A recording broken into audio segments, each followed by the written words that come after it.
જાગૃત સંત એટલે આપણને ખરેખર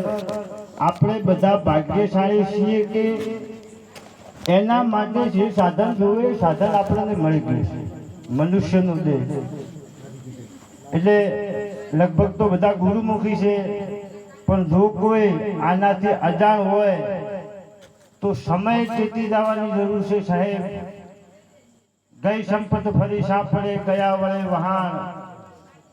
ગત અવસર આવે નહીં ગયા ન આવે પ્રાણ આપણી થોડી મિલકત આગા પાછી થઈ ગઈ હોય ને સાહેબ તો આપણે કમાણી કરીને ફેર આપણે મેળવી લઈએ મજૂરી કરી પણ અવસર તમે જો જેનું પણ બાળપણ ગયું છે સાહેબ તમે લાખ પ્રયત્ન કરશો ને તો પાછું નહીં આવે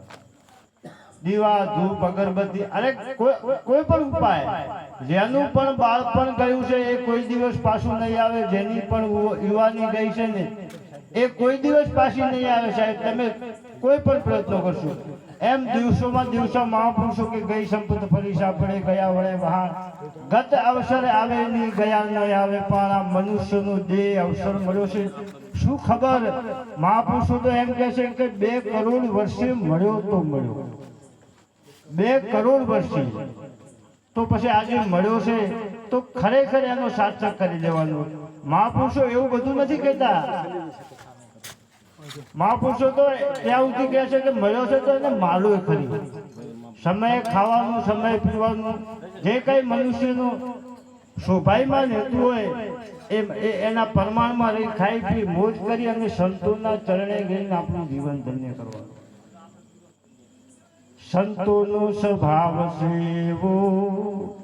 એ જનેતાની ગોદ ના દેવો એક ડગલું મેં આગળ જોયા જનનીથી જનસંત મહાપુરુષોએ કીધું આમ તો જનેતાનું સ્ટેજ આપણે કહીએ ને જનેતા એટલે કઈ જેવી તેવી વાત નહીં પણ મહાપુરુષો એનાથી આગળ એક ડગલું મેં આગળ જોયા જનનીથી જનસંત શું કામ એ માત સુડાવે ને સંત જગાડે ભેળવી દે ભગવંત સંતોનો સ્વભાવ સેવો જનેતાની ગોદ ના દેવો માં છે પણ આખર તો આપણને મોહ નિંદ્રા ઊંઘાડી દેખાય આ માં શું કરે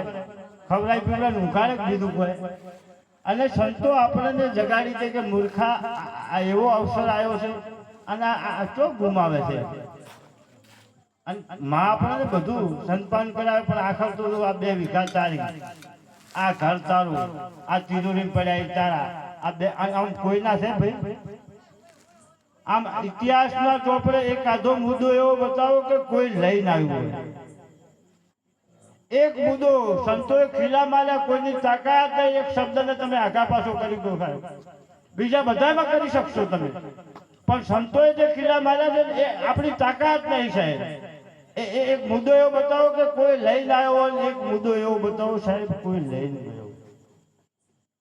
આ મળ્યું છે એને માની લેવાનું છે અને વિચાર તો એ કરવાનો છે કે આપણને શું નથી મળ્યું એમ એક આંખ નથી એને પૂછો એક હાથ નથી એમને પૂછો એક પગ નથી એમને પૂછો તો આ બધેમાંથી આપણને શું કમી છે એમ છતાંય આપણે આડા આવડી ડોટું મારશો તો આ જીવન બધું પછી પેલી કહેવત વાળું થશે કે જો જાતા ચોય ની શું લાયા આપણા પાસે કશું નહીં સાહેબ સિકંદર જેવો રાજા હતો જેને માયા હતી બહુ વાલી જનાજામાંથી હાથ બહાર રખાયા હું તો જાઉં છું હાથી ખાલી તમે માયા ના કરશો વાલી દુનિયા જીતી અને ભારતમાં પ્રવેશ કર્યો હતો એક મહાપુરુષ વચ્ચે ઊંઘ્યા હતા આ તો રાજા હતો ભાઈ દુનિયા જીતનારો પાવર કેટલો હોય એટલે વચ્ચે ઊંઘ્યા હતા એટલે આમ જગાડ્યા કે તમને ખબર નહીં પડતી તમે મને નહીં ઓળખતા બાપુ કે હું તને ક્યાંથી ઓળખું હું દુનિયા જીતનારો સિકંદર રાજા છું એટલે શું છે એમ તો કે મારા માર્ગમાંથી હટી જાઓ એમ અને ન હતું તો મારા સૈનિકોને હમણાં રજા આપીશ તો તમારા આ હથિયાર વડે સમજો સાહેબ શબ્દ મેં ફેર હે શબ્દ મેં હાથ નહીં પાવ एक शब्द है औषधि एक शब्द है गाव शब्द शब्द में फेरे शब्द को हाथ नहीं पाओ एक कोक આપણને ગાળ બોલી જાય સાહેબ તો આપણે આખી જિંદગી ભૂલાતી નહીં એના શબ્દો છે સાહેબ એ કોઈ દાડો આપણને યાદ રહેતા નહીં કે હટી જાઓ બાપુ હમણાં મારા સૈનિકોને જો રજા આપીશ તો એમના આ હથિયાર વડે તમારા શરીરના તમારા બે ટુકડા કરી દેશે બાપુ બોલ્યા કે તારા હથિયારની તાકાત નહીં સાહેબ મારા સુધી પહોંચી શકે તારા હથિયારની તાકાત નહીં કે મારા સુધી પહોંચી શકે વિચાર એ કરવાનો છે કે એ કોણ અને આજે આજના મહાપુરુષો આપણને એ જ સમજાવે છે એ જ આપણે એ જ છીએ દુનિયાનું કોઈ શસ્ત્ર બન્યું નહીં કે આપણા સુધી પહોંચી શકે દુનિયાનું સાહેબ અને છતાંય આપણને બીક છે નહીં મરવાની પણ એ વાતથી આપણે આઝાદ છીએ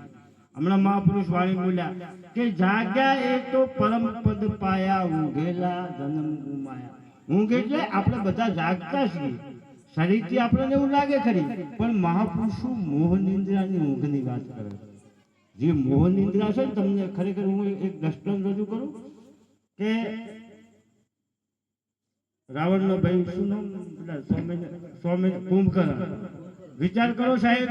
100 મહિનાની ઊંઘમાં તો આ શબ્દોનો મહિમા છે એટલે રાવણ ઉપર રોમના દળે ચડાઈ કરી એટલે 2-4 જણા સમજુ હોય ને કુટુંબમાં કે ભાઈ ગમે આમ તો કુંભકર્ણ તારો ભાઈ છે એને જગાડો જ ખરી આપણે કોઈ નિર્ણય લેવો છે ગમે નિર્ણય લેતા પહેલા ઉતાવળો નિર્ણય ના લેવડા એમને જગાડો એટલે કુંભકર્ણને જગાડ્યા એટલે પૂછું ભાઈ મને જગાડવાનું કારણ એટલે કે ભાઈ રોમના દળે તમારા ભાઈ રાવણ ઉપર ચડાઈ કરી છે કે બોલો ચડાઈ કરવાનું કારણ કે તમારો ભાઈ રાવણ સીતાને ઉપાડી લાવ્યો છે એટલે તરત બોલ્યો સાહેબ સમજજો 6 મહિનાની ઊંઘમાંથી ઉઠ્યો તો તોય બોલ્યો કે મૂર્ખા જે ઘરની વાત ના થાય એ ઘરની તું બોય ઉપાડી લાવે બોલો તો વિનાશ નો થયો છે બીજું કોઈ ઊંઝો તો જાગતો હતો કે જે ઘરની વાત ના થાય એ ઘરની તું બોય ઉપાડી લાવ્યો છે વિનાશ નો થયો છે અને તમે જો કુરુક્ષેત્રના મેદાનમાં ધૃતરાષ્ટ્ર 18 દાડાના યુદ્ધમાં 18 દાડા જાગતો હતો પણ મોહ નિદ્રામાં ઊંઘેલો હતો સાહેબ મોહ નિદ્રામાં આ મારો મર્યો ના મારો હતો 18 દાડા જાગતો પણ મોહ નિદ્રામાં એટલે ઘણી વાર આપણે એવું લાગે કે આપણે જાગતા છીએ ના જાગ્યા એ તો પરમ પદ પાયા ઊંઘેલા જન્મ ગુમાયા કહત કબીરા સુનો ભાઈ સાધુ અગમ સંદેશા લાયા નગરમાં જમતા જોગી આયા જ્યારે હે અર્જુન તું તને નથી ઓળખતો ને એટલે નહીં ઓળખતો આપણું ભગવદ્ ગીતા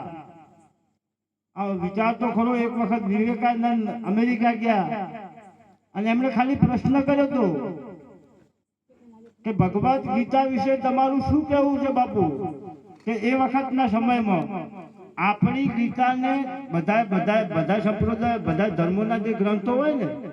એને એ થપ્પાના નેચે મૂકી હતી આપણી ગીતા અને વિવેકાનંદને પ્રશ્ન કર્યો તો પ્રભુ ગીતા વિશે તમારું શું કહેવાનું થાય માત્ર ગીતા મહારાજે ખેંચી દીધી કશું બોલ્યા નતા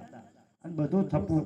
એ ગીતા શું નથી કહેતી એમ કોક દાડો એનું મંથન તો કરી દો સાહેબ બધા પાસાથી વાત કરી છે